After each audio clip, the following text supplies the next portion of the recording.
हाँ जी बच्चों, कैसे हैं आप सब। उम्मीद है सब बढ़िया चल रहा होगा, पढ़ाई वढ़ाई सब अच्छी चल रही होगी। तो बच्चों, मैं आपके बीच आज लेकर के आया हूँ सीए फाउंडेशन के अंदर हमारा आईसीएस स्टडी मटेरियल से जो फर्स्ट चैप्टर है that is completely theoretical chapter. तो सोचा मैंने क्यों ना कि इन जो थ्योरेटिकल चैप्टर हैं जिसके अंदर हमारे पास में एक चैप्टर में 9 यूनिट्स हैं, तो बेटा मैं आपके लिए इन 9 की 9 यूनिट्स के अलग अलग वीडियो बना करके आपके साथ में शेयर करने वाला हूँ। तो to get all the videos, to get all the updates related to all this chapters, all this units, please subscribe our channel. ठीक है जी।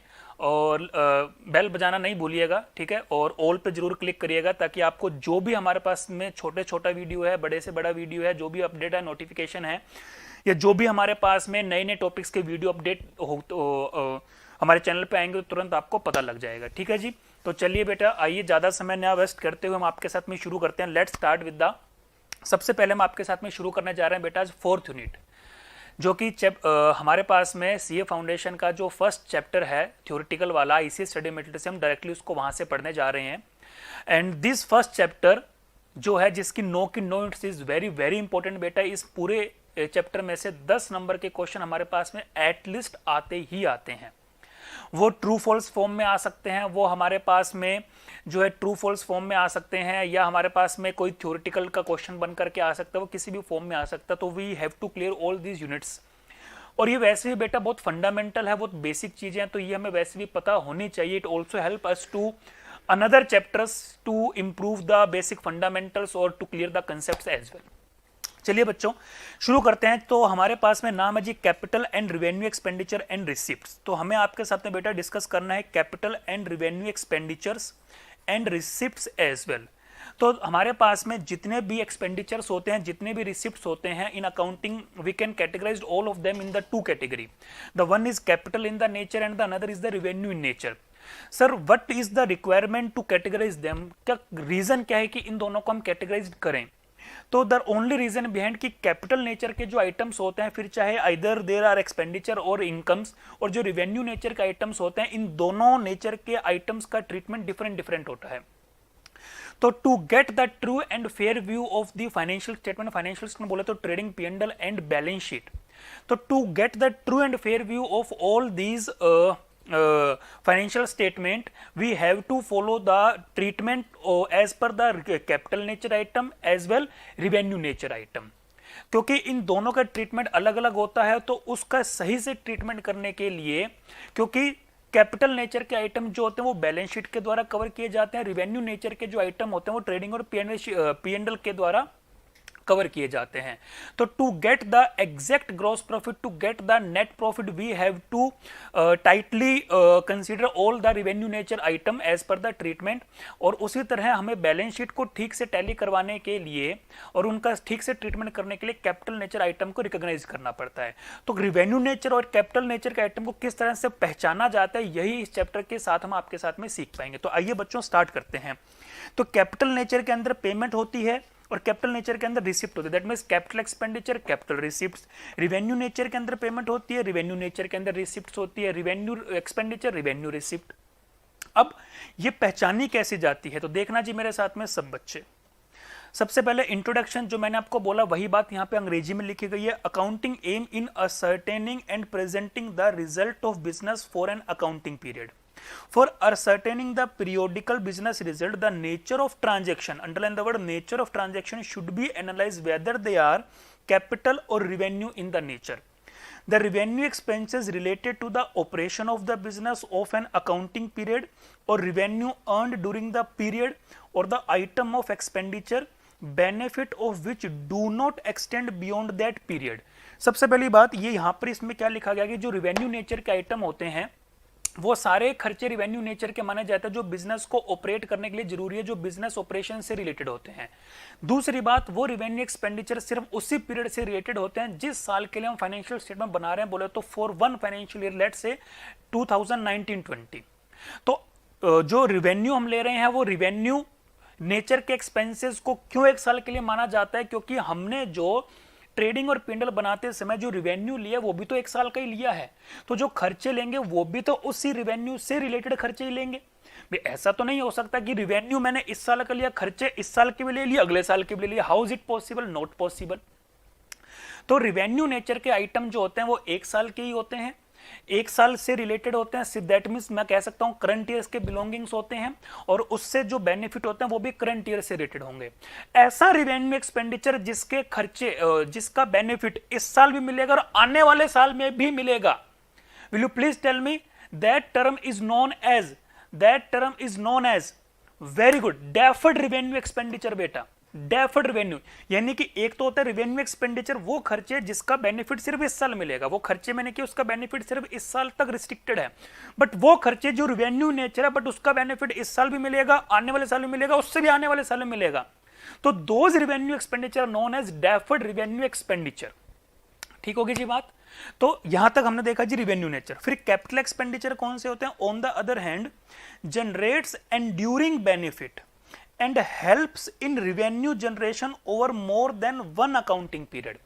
कैपिटल नेचर के खर्चे कौन से थे? वो खर्चा जो मैंने इस साल कर दिया जिससे मेरी कैपिटल बढ़ गई, ठीक है ना, जिससे मेरी कैपिटल बढ़ गई और उसकी वजह से मैं अनेबल हुआ ताकि मुझे उसके बेनिफिट 1 से भी ज्यादा सालों तक मिले। जैसे कि फॉर एग्जांपल कि मैंने कोई मशीनरी खरीद ली, तो मशीनरी खरीदने के लिए मैंने पैसे तो आज खर्च कर दिए, बट उस मशीनरी को मैं इस साल भी यूज करूंगा, प्रोडक्शन करूंगा, पैसे कमाऊंगा, अगले साल भी प्रोडक्शन करूंगा, पैसे कमाऊंगा, उससे अगले साल भी प्रोडक्शन करूंगा, पैसे कमाऊंगा। तो capital expenditure enables me to extract the benefit from that expenditure more than 1 year. Very good, आइए आगे बढ़ते हैं। Therefore production and sales generate revenue in the earning process, use the goods and services in sports of those function, causes expenses to occur। तो these are the basic points जो हमने आपके साथ में पढ़े हैं, ठीक है। आइए मेरे साथ में आगे बढ़ते हैं। The distinction of transaction into revenue and capital is done for the purpose of placing them in the profit and loss and in the P&L account. Clear हो गया। रिवेन्यू आइटम जो होते हैं वो हमारे पास में ट्रेडिंग और P&L में कंसीडर होते हैं, जबकि जो कैपिटल नेचर के आइटम्स होते हैं वो हमारे पास में बैलेंस शीट में कवर अप होते हैं, ठीक है। Revenue expenditure are shown in the P&L account as their benefit for the one accounting period in which they are incurred, while capital expenditure are placed on the asset side of the balance sheet as they will generate benefit for more than one accounting period. ठीक है जी, बात समझ में आ गई। और जैसे जैसे हम उस कैपिटल एक्सपेंडिचर से बेनिफिट लेते रहेंगे वैसे वैसे उसका प्रपोर्शनेट पार्ट हम रिवेन्यू मानकर कैपिटल P&L में ट्रांसफर करते रहेंगे। सर ये बात आपने क्या बोली? बेटा एक बात बताओ, मैंने एक 10 लाख रुपए की मशीनरी खरीदी जो मेरे को 10 साल तक काम करेगी, जिससे मुझे 10 साल तक बेनिफिट होंगे, तो क्या मैं एक काम बताओ, क्या 10 लाख का 10 लाख जो वैल्यू है मशीन की, क्या उसको आज ही की आज पूरी राइट ऑफ कर दूं? राइट ऑफ करने का मतलब क्या उसको पूरा का पूरा P&L में डाल दूं? P&L में डालने का क्या मतलब, क्या उस पर पूरा का पूरा आज ही डैप लगा दूं? उस मशीनरी से जो मुझे बेनिफिट होंगे, तो सीधी सी बात है, ये बात कही गई है कि जो कैपिटल नेचर से आपको जिस रेशो में बेनिफिट होते हैं आने वाले सालों में, उसी रेशो में कैपिटल एक्सपेंडिचर का प्रपोर्शनेट आप P&L में डालते रहो। जैसे कि फॉर एग्जांपल कि मैंने 10 लाख की मशीनरी खरीदी, मुझे आने वाले 10 साल तक उससे बेनिफिट होगा, तो आप अकाउंटिंग क्या बोलती है कि उस 10 लाख को 10 हिस्सों में बांटकर हर साल एक हिस्सा P&L में by the name of depreciation transfer करते रहो। यही तो बात है अल्टीमेटली, ठीक है ना। तो यही बात तो लिखा है, will be transfer to the P&L account of the year on the basis of utilisation of the benefit in the particular accounting year. तो 10 लाख के अंदर आपको जैसे जैसे बेनिफिट होता रहे वैसे वैसे उसका proportionate you have to transfer it to P&L account as revenue expenditure. तो कैपिटल एक्सपेंडिचर की भी अल्टीमेटली उसको मोक्ष की प्राप्ति कैसे होगी? By transferring it to the P&L account. आइए बच्चों आगे बढ़ते हैं। ये तो था जी कुछ बेसिक बात। अब आता है जी मेरे पास में consideration in determining the capital and revenue expenditure, कि कौन सा खर्चा कैपिटल है, कौन सा एक्सपेंडिचर रिवेन्यू है, ये कैसे पता चलेगा? इन बातों को ध्यान में रखते हुए सबसे पहला मेरे पास में पॉइंट आता है जी nature of business. For a trader dealing in the furniture, purchase of furniture is the revenue expenditure. Nature of business, जिस चीज का बिजनेस अगर वो उसी चीज में डील कर रहा है तो मतलब वो बिजनेस ऑपरेशन है, वो नॉर्मल बिजनेस ऑपरेशन है, दैट मीन्स वो रिवेन्यू है उसके लिए, ठीक है। But for any other trade purchase of furniture should be treated as capital expenditure. बात तो बिल्कुल ठीक है, ठीक है जी, and shown in the balance sheet of the assets, therefore nature of business is very important criteria in separating and expenditure between capital and revenue. तो revenue nature का मतलब आप समझ लो कि बिल्कुल business operation, normal business operation के लिए जो खर्चे किए जाते हैं वो रिवेन्यू होते हैं, लेकिन जो खर्चे बिजनेस ऑपरेशन को चलाने के लिए मेजर एक्सपेंसेस जो होते हैं दैट आर कैपिटल। अभी और आगे पढ़ता हूं, आपको और अच्छे से समझ में आएगा। रिकरिंग नेचर के एक्सपेंडिचर, रिकरिंग नेचर का मतलब होता है जो बार बार होते हैं ऑन द रेगुलर बेसिस, तो वो सारे खर्चे जो रेगुलर बेसिस पर होते हैं which are recurring in nature are known as the revenue nature expenses. But जो एक्सपेंसेस नॉन रिकरिंग होते हैं, बहुत कभी कभी होते हैं, जैसे बिजनेस में एसेट्स खरीदना, क्या एसेट्स रोज रोज खरीदते हो क्या? जी नहीं बेटे, एसेट साल में, 2 साल में, 3, 4, 5 साल में एक आधी बार खरीद जाते हैं। लेकिन अगर मैं आपसे कहूं कि सैलरी पे करना, रेंट पे करना, these are the regular expenses, these are the business operation expenses. तो जो खर्चे रिकरिंग होते हैं वो सारे रिवेन्यू नेचर खर्चे होते हैं, बट जो खर्चे नॉन रिकरिंग नेचर के होते हैं वो कैपिटल एक्सपेंडिचर होते हैं। चाहो तो पढ़ के देख लो। If the frequency of expenses is quite often, बहुत ज्यादा होते हैं in the accounting year, then it is said to be revenue nature. Well non recurring expenses जो इनफ्रीक्वेंट होते हैं, do not occur often in accounting year, जो बार बार accounting year में नहीं होते हैं, ठीक है जी, वो कैपिटल होते हैं। मंथली सैलरी रिवेन्यू का है, ठीक है जी। While purchase of assets regular नहीं होते इसलिए कैपिटल है। फिर उसके बाद में आता है जी पर्पस ऑफ एक्सपेंसेस, जो एक्सपेंसेस आपने किया उसका अल्टीमेट ऑब्जेक्टिव क्या था। Expenses of repair of machinery may be incurred in the course of normal maintenance of the assets, such expenses is revenue in the nature. मैंने कोई नॉर्मल मेंटेनेंस की, routine repair and maintenance की, routine, ठीक है जी, normal है तो वो revenue है। लेकिन अगर मैंने कोई मेजर रिपेयर किया है, मेजर रिपेयर का मतलब मैंने किसी मशीनरी का पार्ट ही चेंज कर दिया, तो ये मेजर रिपेयर है। Major repair is always be treated as capital nature. लेकिन जो रेगुलर रिपेयर है, रूटीन रिपेयर एंड मेंटेनेंस है, वो आपकी रिवेन्यू मानी जाएगी। On the other hand, expenditure incurred for major repair of the assets so as to increase its production capacity, underline the word, सबसे काम की बात है।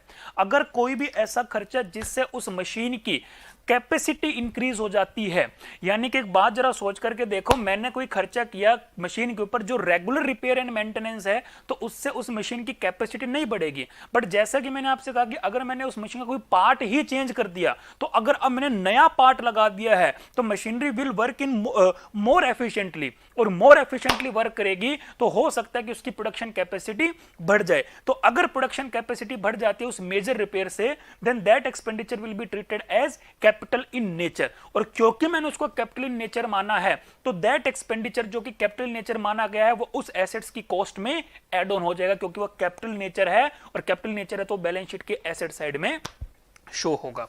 However, determination of the cost of maintenance and ordinary repair should be expressed as opposed to a cost which ought to be capitalized or not always simple। तो ये depend करता है कि वो जो खर्चा किया गया उसका पर्पस क्या है। तो अगर सिर्फ रिपेयर एंड मेंटेनेंस वर्ड लिखा गया है, रेगुलर रिपेयर एंड मेंटेनेंस लिखा गया, तो आप उसको रिवेन्यू मानोगे। बट अगर वहां पे वर्ड यूज किया गया मेजर रिपेयर एंड मेंटेनेंस, ये लिखा गया कि उसकी प्रोडक्शन कैपेसिटी इंप्रूव हो गई, तो it will definitely treated as capital in nature.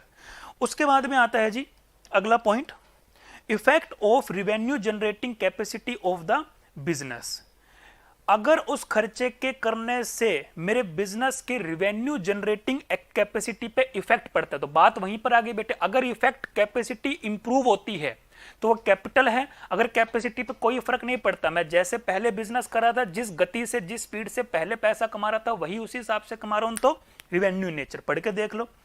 The expenses which help to generate income and revenue in the current period are revenue in nature and should be matched against the revenue earned in the current period। भी मैंने कोई खर्चा किया 10,000 का, जिससे मैं revenue earn कर पाया 50,000 का, तो अगर वो 50,000 खर्चा इस साल के पीएनएल में आएगा तो 10,000 का खर्चा भी इस साल के पीएनएल में आएगा, कोई दिक्कत ही नहीं, और पीएनएल में आएगा तो रिवेन्यू इन नेचर है। But on the other hand, if expenditure help to generate revenue over more than one accounting period should be called capital expenditure. यही बात तो मैंने ऊपर भी पढ़ी थी।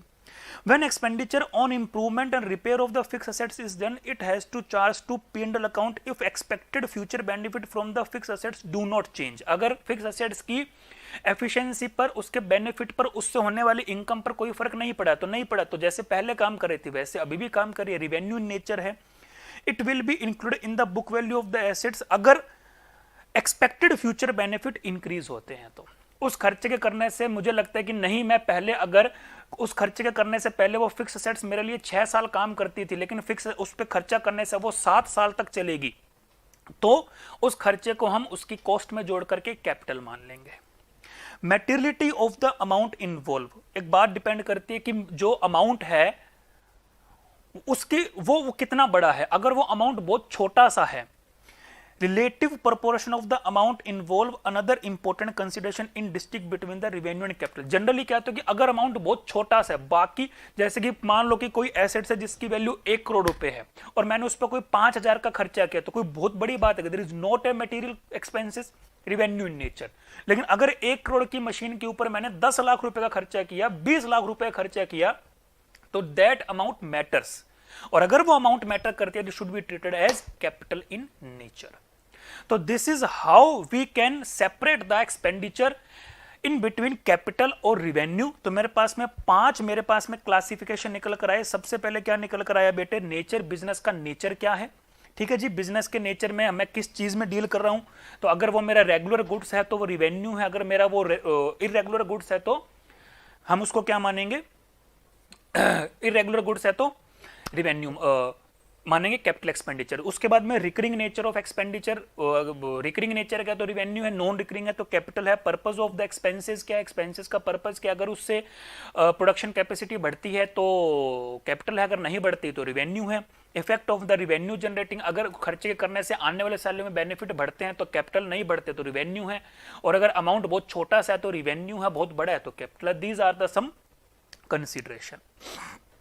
ठीक है जी, तो एक बार दोबारा से इस पैराग्राफ को पढ़ लेते हैं कि वो क्या कहना चाहता है। As we have already discuss, capital expenditure contribute to revenue earning capacity. Revenue earning capacity को इंप्रूव करता है over more than one accounting period, whereas revenue expenses incurred to generate revenue for a particular accounting period. एक साल के लिए ही होता है। Revenue expenditure either occur in direct relation with the revenue or in relation with the accounting period. For example, cost of goods sold, salary, rent, etc. Cost of goods sold is directly related to the sales revenue, whereas rent is related to a particular accounting period. तो अगर किसी particular चीज से वो related हो रहा है, चाहे वो एक साल का रिवेन्यू हो या वो उस साल का टाइम बेसिस का बेस्ड एक्सपेंसेस है, तो वो रिवेन्यू नेचर होगा। Capital expenditure may represent the acquisition of tangible as well as intangible fixed assets for rendering the for enduring the future benefits. Therefore, benefit arising out of the capital expenditure last for more than one accounting period, whereas those arising of the revenue expenses expire in the same. तो revenue खर्चे से जो benefit होते हैं वो उसी साल expire हो जाता है जिस साल हमने वो खर्चा किया, बट अगर हमने कोई कैपिटल एक्सपेंडिचर किया है तो उसका बेनिफिट हमें एक से ज्यादा साल के लिए मिलेगा। This is one of the most realistic point to recognize the whether the expenditure is revenue or capital as well। ठीक है जी, तो उसके बाद में हमारे पास में कुछ इलस्ट्रेशन दिए गए हैं to find out whether these expenses are revenue और कैपिटल। तो let's try it out once. तो state with the reasons whether the following statements are true और false. Overall expenses of the second hand machinery purchased are revenue expenditure. बताओ जी, overall expenses, overall expenses of this second hand machinery. ध्यान रखना, overall expenses का मतलब होता है पूरी मशीनरी की ओवरऑलिंग की गई, पूरी मशीनरी की रिपेयर की गई, क्योंकि मशीनरी सेकंड हैंड थी। तो एक बात बताओ, सेकंड हैंड मशीनरी पे जब आप ओवरऑलिंग का खर्चा करोगे तो नो डाउट वो उस खर्चे के करने से सेकंड हैंड मशीनरी की एफिशिएंसी, कैपेसिटी बढ़ेगी कि नहीं बढ़ेगी? कॉमन सेंस लगाओ बेटे, बिल्कुल बढ़ेगी। और अगर बढ़ेगी तो वो रिवेन्यू है, ये कैपिटल है? जी नहीं, ये फॉल्स है। ये क्या माना जाएगा? कैपिटल इन नेचर है। फॉल्स है, इट शुड बी कैपिटलाइज्ड। ठीक होगी जी बात। चलिए बेटे आगे देखेंगे। मेरे पास में money spend to reduce working expenses is revenue expenditure. लो जी, मनी स्पेंड, मैंने कोई ऐसा खर्चा किया टू रिड्यूस्ड वर्किंग एक्सपेंसेस जिससे मेरा रूटीन खर्चा कम हो गया। भाई मैंने क्या किया, मान लो मेरे फैक्ट्री के अंदर 10 एम्प्लॉइज काम करते थे, जिनको 10 के 10 एम्प्लॉइज को मैं सैलरी पे करता था। मैंने क्या किया, 10 एम्प्लॉइज को सैलरी भारी पड़ती है, क्यों ना मैं काम करूं, मैं एक रोबोट खरीद लेता हूं और एक रोबोट जो है वो 3 व्यक्तियों के बराबर काम कर सकता है। तो इससे क्या करूंगा, मैं उन तीनों एम्प्लॉइज को रिट्रेंच कर दूंगा, उन तीनों को रिटायर कर दूंगा। मैंने कहा जी आप जाओ, क्योंकि मैं अब रोबोट ले आऊं और मेरा रोबोट आप तीनों के बराबर अकेला काम करेगा। तो हुआ क्या, रोबोट को खरीदने के लिए एक साथ मैंने जो पैसा खर्च किया उससे क्या हुआ, मेरा जो नॉर्मल एक्सपेंसेस है वो कम हो गया। क्यों? और रोबोट के खरीदने से क्या हुआ, उसका बेनिफिट मुझे आने वाले कई सालों में मिलेगा। That's why the amount spend on that robot is known as capital expenses. तो जरा ध्यान से देखिए, it may be reasonably presumed that money spent for reducing revenue expenditure would have generated a long-term benefit to the entity. It becomes part of intangible fixed assets if it is in the form of technical know-how, tangible fixed assets if it is in the form of additional replacement of any existing tangible assets. So this is capital expenditure. ठीक है जी। Legal fees to acquire property is capital expenditure, बिल्कुल ठीक है। मैंने कोई property खरीदी, लेकिन वो प्रॉपर्टी मेरी कब तक खरीदी हुई नहीं मानी जाएगी, जब तक मैं उस पर रजिस्ट्री का खर्चा पे नहीं कर पर देता, दलाल को पैसे नहीं दे देता। तो legal fees is also part of that property. और प्रॉपर्टी क्या होती है, कैपिटल होती है, कैपिटल नेचर है, तो ये बिल्कुल ट्रू है। ठीक है जी, आगे देखेंगे। हाँ जी, amount spend as lawyer fees to defend a suit claiming that firm's factory site belongs to the plaintiff's land is capital expenditure। कह रहे जी मैंने लॉयर को कुछ पैसा पे किया एक केस को जीतने के लिए, और उस केस के जीतने से वो केस एक डिस्प्यूट था, कोई लैंड थी जिसको लेकर के डिस्प्यूट चल रहा था, और उस लैंड को जीतने के लिए मैंने जो लॉयर को पैसे पे किए, वो पैसा जो मैंने पे किया वो कह रहे जी लॉयर की फीस जो है वो कैपिटल एक्सपेंडिचर है। तो वो कैपिटल एक्सपेंडिचर नहीं हो सकती बेटा। जरा सोच करके देखो कि उस खर्चे के पे करने से क्या उस लैंड के बेनिफिट इंप्रूव हो जाएंगे, क्या उस लैंड की लाइफ बढ़ जाएगी, क्या लैंड की प्रोडक्शन कैपेसिटी बढ़ जाएगी, is there any improvement in the efficiency और enduring benefits in the upcoming years? No बेटा। ध्यान से देखें, तो कैपिटल एक्सपेंडिचर, वो कह रहे जी क्या ये कैपिटल एक्सपेंडिचर है, तो हमने कहा जी नहीं, false. Legal expenses incurred to defend a suit claiming that firm's factory site belongs to the plaintiff is maintenance expenses. Maintenance expenses है बेटा, वो लैंड तो मेरी थी, उस लैंड को बचाने के लिए, उस लैंड को बनाए रखने के लिए वो खर्चा किया गया है, उस खर्चे की वजह से मेरे को बेनिफिट इंप्रूव नहीं हुआ, तो वो रिवेन्यू इन नेचर है। By this expenses neither any endurable benefits can be obtained in the future, कोई बेनिफिट नहीं बढ़े। To that what is presently, जो मेरे पास आज अवेलेबल है वही आगे भी रहेंगे। Nor capacity of the assets भी इंप्रूव नहीं हुई है। और नॉर्मल मेंटेनेंस एक्सपेंसेस जो होते हैं वो हमेशा रिवेन्यू नेचर होते हैं। तो this is very very important point बेटा, आगे देखेंगे। Amount spend for replacement of worn out part of machine is capital expenditure. एक ऐसा पार्ट मैंने चेंज किया, spend amount spend, worn out का मतलब वो घिस चुका था बिल्कुल, तो मैंने पार्ट ही रिप्लेस कर दिया। अब पार्ट के रिप्लेस करने से amount spend for replacement of worn out part of machine is capital expenditure. बेटे जो पार्ट मैंने रिप्लेस किया है वो पार्ट से मुझे जो बेनिफिट हो रहे थे, अब मैंने वैसा ही तो पार्ट लगाया है दोबारा से, तो जो बेनिफिट मुझे पहले पार्ट से हो रहे थे वही बेनिफिट तो मुझे अब नए पार्ट से भी होंगे। भी पहला जो मैंने पार्ट लगाया था वो घिस गया, अब मैंने पार्ट लगा दिया वो फिर से घिसेगा। ध्यान से देखें, amount spend for replacement of any worn out part of machine is revenue expenses since it is part of maintenance cost. This is just a maintenance cost. Part worn out हो गया था, मैंने रिप्लेस कर दिया। या तो ये होता कि अब मैंने जो नया पार्ट लगाया वो ऐसा लगाया है कि जो पहले वाला पार्ट था, मान लो 10,000 यूनिट्स एक मंथ में प्रोड्यूस करता था, लेकिन नया वाला पार्ट 15,000 यूनिट्स बनाएगा। लेकिन नहीं, मैंने जो पार्ट बदला वो वही लगाया है, बस पुराना हो गया था नया लगा दिया। Got it? Again important, confuse नहीं होना है। Expenses incurred on repair and whitewashing of the first time on purchase of an old building are revenue expenses. बेटा गलत हो गया, ध्यान से देखो। ओल्ड बिल्डिंग थी, ओल्ड बिल्डिंग पे तो जो भी खर्चा करोगे उसको, कोई भी एसेट्स को खरीद करके उसको उस कंडीशन में लेके आना जहां पर आप उसको रेडी टू यूज कर पा रहे हो। क्या ओल्ड बिल्डिंग को व्हाइट वॉश से पहले यूज कर सकते थे? नहीं। मैंने कोई पुराना घर खरीदा, पुरानी बिल्डिंग खरीदी, मैंने व्हाइट वॉश का खर्चा किया, तो still this expenditure is incurred up to the ready to use. तो दैट्स पॉइंट। ओल्ड बिल्डिंग पे जो खर्चा किया व्हाइट वॉश का, वो मेरे पास में क्या आ गया जी, क्योंकि मैंने फर्स्ट टाइम खरीदी है, तो वो रिवेन्यू नेचर का नहीं होगा, वो कैपिटल नेचर का होगा। तो ये गलत हो गया। Repairing and white washing expenses for the first time of an old building are incurred to put the building in a usable condition, ready to use करने की कंडीशन तक लाने के लिए। This the cost of building, capital expenditure होगा। Expenditure in connection with obtaining a licence for running the cinema is capital expenditure. ये ठीक है, मैंने लाइसेंस खरीदा है, इनटेंजिबल एसेट्स खरीदी है, मैंने सिनेमा को चलाने के राइट्स खरीदे हैं, तो सीधी सी बात है, इसमें तो कोई दिक्कत वाली बात ही नहीं है कि ये मेरे पास में कैपिटल एक्सपेंडिचर का नेचर है। The cinema hall could not be started without licence, expenditure incurred to obtain the licence is pre operative expenses which is capitalised, such expenditure are amortized over a period of time.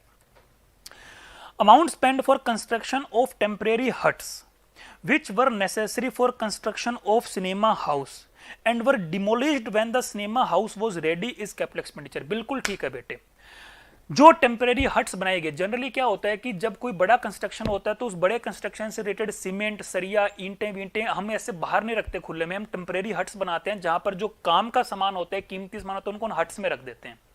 तो don't you think construction of preparing the temporary huts are is part of process of construction of cinema hall. तो क्योंकि ये process का part है, that's why construction of cinema hall is a capital expenditure and all the expenditure related to the process of construction is also known as capital expenditure. That's why preparation of temporary huts is a capital expenditure। तो बिल्कुल true है ये। आगे जी बात समझ में, तो बिल्कुल इसी तरह इलस्ट्रेशन 2 है, आप इसको अटेम्प्ट करिएगा, अगर किसी प्रकार की दिक्कत आती है तो मेरे से पूछिएगा, ठीक है जी। Capital receipts and revenue receipts, तो आइए बेटा इसको भी पढ़ लेते हैं। अभी तक हमने एक्सपेंडिचर से रिलेटेड चर्चा की, अब हम आपके साथ में रिसिप्ट से रिलेटेड चर्चा करते हैं। छोटा सा पॉइंट खत्म है बेटा। Just a clear distinction between the capital and revenue expenditure is necessary, the same manner capital receipt must be distinguish from the revenue receipt. Expenditure के जैसे रिसिप्ट को भी आपको कैटेगराइज्ड करना पड़ेगा। Receipt which are obtained in the course of normal business activity is revenue receipt। जैसे कि sale of goods, receipt from the sale of goods और services, interest income etcetera. Interest income, जो पैसा मैंने बैंक में, मेरा जो बैंक बैलेंस पड़ा उस पर मेरे पास में जो पैसा आता है। On the other hand, receipt which are not revenue in nature, capital receipt, जैसे कि receipt from sale of fixed assets, investment, secured और unsecured loan, owners contribution etc। फिर से बात वहीं आ गई, जो भी एक्टिविटी, ऐसी कोई भी एक्टिविटी करते हैं जो नॉर्मल बिजनेस कोर्स की है तो वो रिवेन्यू इन नेचर है, लेकिन वो अगर बिजनेस से है तो बिजनेस की, लेकिन वो मतलब नॉर्मल कोर्स ऑफ बिजनेस नहीं है। क्या एसेट्स बेचना हमारे बिजनेस का रोज का काम है क्या? क्या इन्वेस्टमेंट बेचना बिजनेस का रोज का काम है क्या? लोन लेना क्या रोज का काम है क्या? जी नहीं। तो जो रिकरिंग इन नेचर नहीं है या जो नॉर्मल कोर्स ऑफ बिजनेस नहीं है, उससे हमारे पास में अगर कोई भी रिसिप्ट आती है तो वो हमारे पास में कैपिटल रिसिप्ट होगी। Revenue and capital receipt are recognised on accrual basis. Accrual basis का मतलब चाहे वो रिसीव हो जाए या वो अर्न हो जाए, जो चीज पहले हो जाएगी हम उस बेसिस पे उसको रिकॉर्ड कर लेंगे। As soon as the right of receipt is established, जैसे ही अर्न हो गई, ये जैसे ये कंफर्म हो गया कि वो इनकम मुझे पक्का मिलेगी, मिली नहीं है तो हम उसको एक्रूअल बेसिस पर भी रिकॉर्ड कर लेंगे। Revenue receipt should not be equated with the actual cash receipt. Revenue receipt are credited to the P&L account. बिल्कुल ठीक है, ठीक है जी। तो हम इसको कैश बेसिस पर रिकॉर्ड नहीं कर सकते। मान लो कि कोई ऐसी इनकम थी जो अगले साल की थी लेकिन इसी साल मिल गई, तो हम उसको इस साल की रिवेन्यू रिसिप्ट नहीं बोलेंगे। हालांकि एंट्री अकाउंटिंग तो करेंगे कैश मिलने के, बट हम उसको ये नहीं कहेंगे ये इस साल की रिवेन्यू रिसिप्ट है। इस पॉइंट को ध्यान में रखना। Revenue receipt should not be equated with the actual cash. Receipt का मतलब ये नहीं कि हम उसको रिकॉर्ड ही नहीं करेंगे बेटा, रिकॉर्ड करेंगे। कैश आया है ये रिकॉर्ड करेंगे, रिवेन्यू रिसिप्ट है ये तब रिकॉर्ड करेंगे जिस साल से वो बिलोंग करती है। On the other hand, capital receipts are not directly credited to the P&L account. For example, when a fixed assets is sold for 92,000, इसकी cost है 90,000. The capital receipt is 92,000 is not credited to P&L account. P&L account on profit and loss on sale of fixed assets is calculated and credited to the P&L account. यानी कि 2,000 पे जो हमें profit हुआ है वो हमारे बिजनेस की इनकम मानते हुए हम उसको P&L में डालेंगे। आगे जी बात समझ में, पूरा 92,000 ही डालेंगे, उस 92 में से 90,000 हमारे पास में कैपिटल रिसिप्ट मानी जाएगी, that is equal to the cost of fixed assets, and the amount realised above the cost of fixed asset should be treated as the revenue receipt and credited to the P&L account. Are you getting my point? ठीक है जी। हालांकि 92,000, यहां पे एक चीज देखो, capital receipt तो पूरा 92 है, लेकिन पूरा 92 P&L में नहीं जाएगा, 2000 जो है वही P&L में जाएगा as profit on sale of fixed assets. आगे देखिएगा बेटे, एक इलस्ट्रेशन है, देख लेते हैं। Good pictures limited construct a cinema hall and incurs the following expenses relating to the, तो ये तो बेटा एक्सपेंसेस से रिलेटेड है, तो ये आप कर सकते हैं बड़े आराम से। आई डोंट थिंक सो कि कोई दिक्कत आएगी आपको। हाँ, फिफ्थ देख लेते हैं। Classify the following expenses and receipt as capital और रिवेन्यू। तो 10,000 spend as travelling expenses of the director on trip abroad for purchase of capital assets. ध्यान रखना, purchase of capital assets, assets से रिलेटेड है, assets को ready to use या put to use तक के सारे खर्चे कैपिटल में जाएंगे, ट्रेवलिंग का खर्चा भी जाएगा capital receipt. Amount received from trade रिसीवल, debtor से जो पैसा मिलता है वो सेल से मिलता है, ठीक है जी, तो ये रिवेन्यू रिसिप्ट आएगी। Amount spend on demolition of building to construct a bigger building on the same site. नई बिल्डिंग को बनाने के लिए पुरानी बिल्डिंग को तोड़ना जरूरी है, तो पुरानी बिल्डिंग को तोड़ना is part of process of construction of the new building, that's why capital in nature. Insurance claim received on account of machinery damaged by fire. का आग रोज रोज लगती है कि इंश्योरेंस कंपनी से क्लेम मिलना is the normal course of business? जी नहीं, कैपिटल रिसिप्ट। तो इसी तरह बेटा इसके जो बचे हुए इलस्ट्रेशन है वो आप बड़े आराम से कर सकते हैं। अगर आपको किसी भी पॉइंट में प्रॉब्लम आती है तो you are free to ask me, आप मुझसे पूछ सकते हैं, चाहे आप नीचे कमेंट कर सकते हैं। You will get the answer with in next 24 hours, ठीक है जी, और you will get the call, ठीक है जी। तो इसी के साथ हमारे पास में जो यूनिट नंबर 4 है बेटा वो कंप्लीट होती है, और हम नेक्स्ट वीडियोस के अंदर यूनिट वाइज वीडियोस हम बना करके डालेंगे। तो please this unit is very very important, that's why I picked it first, ठीक है जी। तो प्लीज इसके जो भी सोल्ड और अनसोल्ड है, ये जो मल्टीपल चॉइस क्वेश्चन है और जो नीचे थ्योरी के क्वेश्चन दे रखे हैं, प्लीज A to Z इसको पूरा पढ़ करके अच्छे से सारे क्वेश्चंस आप अटेम्प्ट करिएगा। It will help to score the marks in your examination as well.